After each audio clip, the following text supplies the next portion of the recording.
전미자영업연맹의 소기업 낙관지수가 6월달 집계가 됐습니다. 제가 중요하게 보고 있는 지표 중에 하나인데 시장에서의 관심은 그렇게 높지는 않죠. 소기업들의 민간 부분 고용이 사실상 이런 중소기업에서 절반가량을 차지하고 있기 때문에 저는 상당히 의미 있게 지켜보고 있습니다. 전반적으로 올해 중반 6월까지는 소기업 비즈니스 조건이 매우 비관적이었는데요. 그 관련 내용을 한번 살펴보도록 하겠습니다. 네, 보시는 것처럼 미국의 6월 소기업들의 경기 낙관 지수가 소폭 이렇게 개선된 모습이 잡혔습니다. 전월보다 좋아진 것인데요. 5월까지 비교를 해보면 이 차트를 보시는 게 좋습니다. 89.4로 집계가 되었다가 6월달 수치가 91로 잡혔습니다. 1.6포인트가 증가한 것으로 이렇게 개선된 것으로 확인이 되었고요. 다만 전체적인 평균 수치라고 볼 수 있는 게 98입니다. 그러니까 98을 기점으로 놓고 봤을 때는 약 18개월 연속해서 낮은 구간에 지금 위치해 있고요. 보시면 6월 91로 집계가 되면서 소폭 개선된 것으로 나오긴 했죠. 하지만 그럼에도 역사적인 평균 수치인 98을 기점으로 놓고 봤을 때는 여전히 밑도는 수준, 특히 18개월 연속해서 낮은 구간에 위치해 있는 것을 확인할 수가 있습니다. 네, 그리고 이 차트도 평균 판매 가격에 대한 집계 내용인데요. 일반적으로 평균 판매 가격을 꾸준히 인상했던 그런 비율을 보여주고 있습니다. 한마디로 5월 32로 집계된 부분에서 지금 3포인트가 감소됐죠. 29%로 집계가 되면서 전반적으로 하락하고 있는 모습이 확인이 되고 있습니다. 21년 3월 이후로 지금 가장 낮은 수치를 보이고 있고요. 이 수치를 보시면 아시겠지만 인플레이션 구간은 맞지만 꾸준히 하락하고 있는 그런 뚜렷한 추세를 이해할 수가 있습니다. 그렇다면 앞으로 향후 6개월 비즈니스 환경이 어떨지 한번 조사를 한 차트인데요. 향후 6개월 비즈니스 환경이 더 나아질 것인지를 보여주고 있다라고 보시면 됩니다. 보시면 마이너스 40%로 집계가 됐죠. 이게 YOY로 봤을 때는 마이너스 61에서 21%포인트가 개선된 것입니다. 좋아지긴 했습니다. 직전 달인 5월달 마이너스 50에서도 10%포인트 정도 또 좋아지기도 했고요. 향후 6개월 동안 더 좋은 비즈니스 환경을 기대한다라고 지금 개선이 되고 있다라고 해석을 할 수 있지만 그럼에도 이 마이너스 40이라는 집계 자체는 그렇게 긍정적으로 해석할 만한 그런 숫자는 아닌 것으로 보여집니다. 그리고 중소기업이죠. 일자리 관련된 데이터입니다. 42%는 여전히 일자리를 구하는데 어려움을 겪고 있는 것으로 확인이 되고 이 부분이 직전 달보다는 2%포인트가 감소했습니다. 하지만 여전히 과거 데이터로 놓고 봤을 때 높은 수준에 위치해 있고요. 다음에는 소기업들의 이제 캐펙스 투자 부분입니다. 자본 지출. 그러니까 결국에는 기업들은 투자를 하고 이렇게 미래 성장력을 위해서 자본 지출 캐펙스 투자를 해야 되는데 지금 6월달 53%가 지난 6개월 동안 자본 지출을 한 그런 비중이라고 보시면 됩니다. 그러니까 결국 자본 지출이 지속적으로 감소를 하고 있다라고 볼 수가 있는 거고요. 다만 1년 YOY로 봤을 때는 그렇게 큰 변화는 없는 것으로 확인이 되죠. 특별히 이렇게 자본 지출 투자를 한 소기업들 중에는 37% 정도는 장비를 구입하는데 이제 썼고요. 그다음에 21%는 차량 구입 등에 이제 사용을 한 것이죠. 그리고 14%는 확장, 시설 개선 등에 이제 비중을 쓴 것이고 8%는 비품, 그다음에 6% 정도가 토지, 건물 이렇게 이해를 할 수 있습니다. 네, 그리고 대출 관련된 조사입니다. 소기업들 중에 2%는 대출 요구가 충족되지 못한 것으로 집계가 된 것이고요. 특별히 이게 직전 달보다는 높아지긴 했지만 꾸준히 한 2% 정도는 대출 요구에 충족되지 못한 그런 범위라고 볼 수가 있고 27%는 신용 요구 사항이 충족되었다 뭐 이 정도로 해석을 할 수 있습니다. 크게 변화된 것은 나타나지 않았고요. 그리고 지금 소기업들 중에 24%는 최근 대출에 대해서 높은 이자를 지불한 것으로 이렇게 조사가 된 것이고, 그 금리가 보시는 것처럼 지금 9.2%로 확인이 됩니다. 단기 만기 대출의 평균 지급 금리이기 때문에 상당히 높은 수준이고, 5월달 7.8 비해서 1.4%포인트가 높아진 것이죠. 이 수치는 지금 쭉 보시면 아시겠지만 2007년 이후 2007년 6월 이후 가장 높은 수치라고 합니다. 기업 경영 재무 상태에 부담이 될 수밖에 없는 그 정도의 지금 평균 지급 금리라고 보여지고요. 전체적으로 한 30, 29, 28% 정도는 차입을 통해서 재무를 운영을 하고 있는 것으로 확인이 되었죠.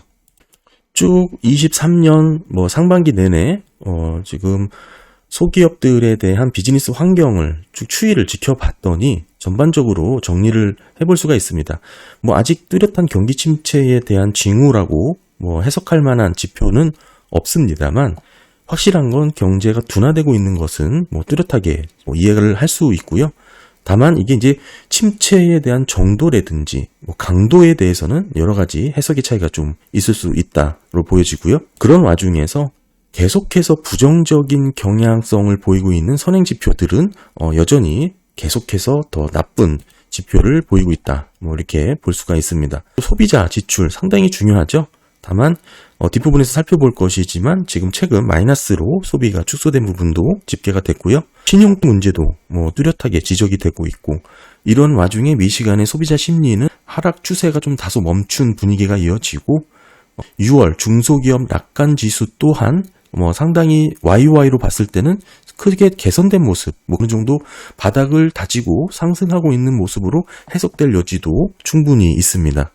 지금 보시면 6월 지수는 22년 11월 이후 최고 수치로 이번에 집계가 된 것이고, 이런 전반적인 상황이 소비자 지출 관련된 부분이 GDP 1분기 증가의 주요 요인으로 작용을 했을 것이다. 더불어서 2분기 GDP 성장의 주요 요인도 이렇게 영향을 줄 것이다라고 보고 있습니다. 소상공인들의 심리, 비즈니스 환경에 대한 심리가 그렇게 크게 좋아진 것은 아니기 때문에 여전히 40% 정도는 비즈니스 환경이 개선될 것으로 예상은 하지만 나머지 60% 정도는 그렇게 긍정적인 대답을 하지 않았다는 뜻이죠. 여기에 연준이 연말까지 금리를 0.5%포인트죠. 더 인상할 수 있다는 신호를 보내고 있기도 하고, 이게 한 번이 아니고 두 차례 정도 연준은 그렇게 강하게 지금 신호를 보내고 있죠. 이런 와중에 중요한 것은 높은 이자율로 생산성과 실질 소득을 개선하는데 중요한 자본 지출을 포함한 모든 유형의 지출 자금 조달에 대한 차입이 줄어들 수밖에 없는 것이다. 아까 금리 비교하면서 말씀드렸던 부분이 있죠. 결국에는 높은 이자율은 낮은 자산 가치로 이어질 수밖에 없는 것입니다. 지금 10년물 4% 수준의 채권이 있기 때문에 무위험 수익이죠. 이런 상황에서 비즈니스 벤처 자금에 투자할 수 있는 분들이 몇이나 될까요? 그러니까 성공 가능성이 낮기 때문에 이런 부분에서 당연히 새로운 일자리 창출이 줄어들 수밖에 없는 겁니다. 결국 금리 인상 가능성이 높아지면 위험 시장에 대한 부정적인 반응이 따라올 수밖에 없다. 이렇게 보는 것이죠. 쭉 살펴봤지만 소기업들 여전히 미래 사업 조건과 판매 전망에 대해서 매우 비관적이었습니다. 특별히 건설, 의료, 일부 소비 지출 관련돼서는 노동 수요가 여전히 강하다는 것이 확인이 되긴 했지만, 종합적으로 따져봤을 때 전반적으로 고용 증가를 보고한 기업들의 수는 점차 감소하고 있다는 게 의미가 있고요. 그런 와중에 어제 레드북 소매 판매 지수가 발표가 됐죠. 보시는 것처럼 마이너스 0.4%를 기록했습니다. 주간 소매 판매 증가율이 이렇게 마이너스로 돌아섰다는 것은 큰 의미가 있다고 보이고요.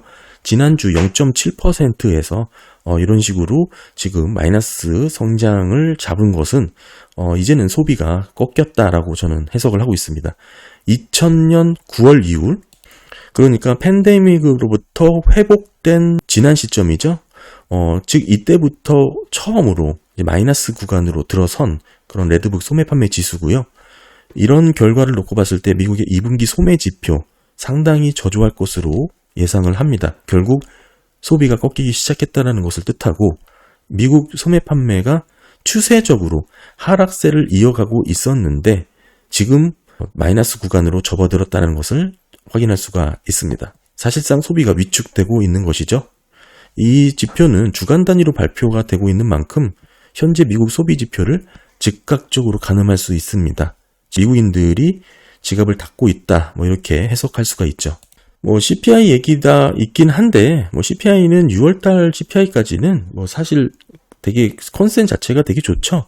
특별히 지금 중고차 가격 하락에 대한 부분도 언급을 많이 하시는데, 지금 전년 YOY로 10.3%가 하락한 것으로 집계가 됐습니다. 그러니까 6월 중고차 도매 가격이 5월 직전 달보다는 4.2% 하락을 했고, 전년 YOY로는 10.3% 하락을 한 것이죠. 그럼 이런 부분이 결국에는 CPI에서도 긍정적으로 영향을 미칠 것이다. 내일 발표될 CPI 대체적으로 잘 나올 것이라는 게 시장 컨센이긴 하고, 쉘터, 주택지수 또한 지금 본격적으로 하락세가 예상되기 때문에 6월까지는 크게 문제없이 CPI가 나올 수밖에 없다로 보고 있는 것이죠. 기저효과 때문이고, 중요한 것은 이제 7월달 둔화되는 속도나 폭이 어느 정도까지 이어질 수 있을지가 관건 같습니다. 네, 오늘 전미 자영업연맹 소기업 낙관지수 6월달 집계된 내용 갖고 디테일하게 한번 살펴봤습니다. 여전히 소기업 비즈니스 조건은 비관적이고, 이제 미국인들의 소비 지표, 레드북 소매 판매 지수가 마이너스로 접어들었다라는 것을 확인하면서, 글쎄요, 이제 하반기 경기에 대한 전망을 어느 정도 가늠해 줄 수 있는 지표가 아닌가, 저는 그렇게 해석을 하고 있습니다. 네, 특별히 이제 이 마이너스 구간, 지금 위치에 들어섰던 이 레드북 소매 판매 지수의 위치를 보시면 상당히 이렇게 경기 침체를 앞두고 지금의 위치에 있다라는 것을 확인할 수가 있거든요. 전반적인 경제 성장률이 떨어질 수밖에 없는 소비 지표가 나오고 있고, 이런 상황에서 인플레이션은 완화되겠죠. 하지만 함께 고용 감소라는 그런 부분까지도 이제 염두를 해야 된다라고 보고 있습니다. 네, 감사합니다.